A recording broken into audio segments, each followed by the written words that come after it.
एक चुनाव क्षेत्र में लोकसभा के आजकल 10-10 लोग एप्लीकेशन करते हैं कि हमको रिजर्व सीट पर चढ़ाया जाए, चुनाव लड़वाया जाए। तो आजकल कंपटीशन है गद्दारों में, तो जो सबसे बड़ा गद्दार होगा उसी को ना टिकट मिलेगा।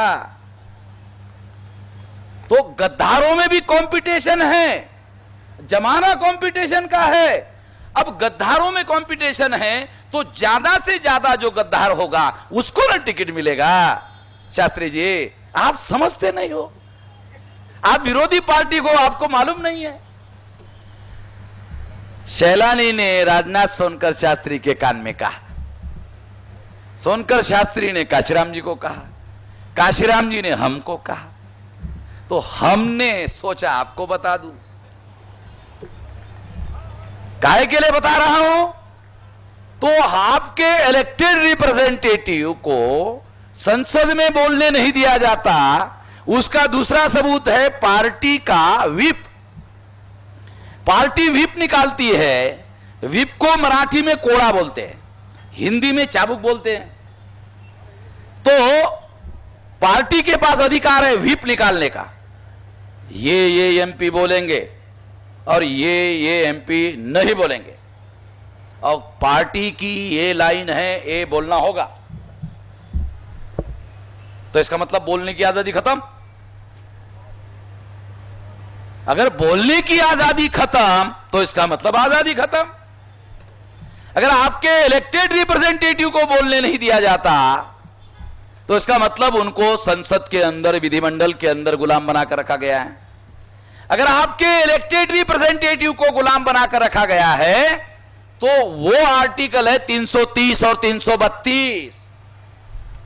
बाबा साहब आंबेडकर संविधान लिखने के बाद, आजादी मिलने के बाद, 4 साल के बाद अगर वो कह रहे हैं तो बाबा साहब आंबेडकर ना समझी में नहीं कह रहे हैं कि उनको मालूम नहीं है परिस्थिति, उनका जानकारी नहीं है, इस वजह से वो ऐसा कह रहे हैं। ऐसा नहीं है। इलेक्टेड रिप्रेजेंटेटिव की ये दुर्दशा है। एक दुर्दशा का उदाहरण मैं बहुत बार बताते रहता हूं, शायद आप में से कुछ लोगों ने सुना नहीं होगा, वो भी बता देता हूं। एक बार जस्टिस अखोदिया जी जो जयपुर में थे, वो और चतुर्वेदी कांग्रेस के राज्यसभा के मेंबर, एक अनुसूचित जाति का एमएलए और जस्टिस अखोदिया और एक ड्राइवर, 4 लोग जा रहे थे जयपुर से जोधपुर। तो जाते जाते एक थोड़ा सा जंगल आया तो चतुर्वेदी जी ने गाड़ी को रोका। गाड़ी रुकने के बाद चतुर्वेदी जो ब्राह्मण थे उन्होंने दरवाजा खोला और खोलकर जो झाड़ी नुमा जगह थी, झाड़ी के पीछे टॉयलेट करने के लिए चले गए। जब टॉयलेट करने के लिए चले गए तो गाड़ी के अंदर 3 आदमी थे, एक ड्राइवर था, जस्टिस अखोदिया थे और एक एमएलए अनुसूचित जाति का था। तो आधा मिनट हो गया, 1 मिनट हो गया, 1.5 मिनट हो गया, 2 मिनट हो गया। तो एमएलए ने जज साहब को पूछा, जज साहब चतुर्वेदी जी टॉयलेट के लिए गए हैं अब मगर पानी लेकर नहीं गए।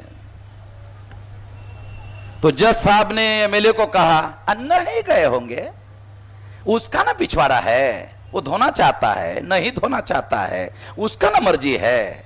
काहे के लिए आप चिंता कर रहे हो? ये कोई विधानसभा का विषय तो है नहीं है जो आप एमएलए होकर उसकी चर्चा करना चाहते हो। समझ में आ रहा है मैं बताना? ये विधानसभा का सब्जेक्ट तो है नहीं। नहीं, हमको अच्छा नहीं लग रहा है। तो आपको अच्छा नहीं लग रहा है तो हमको क्यों पूछ रहे हो?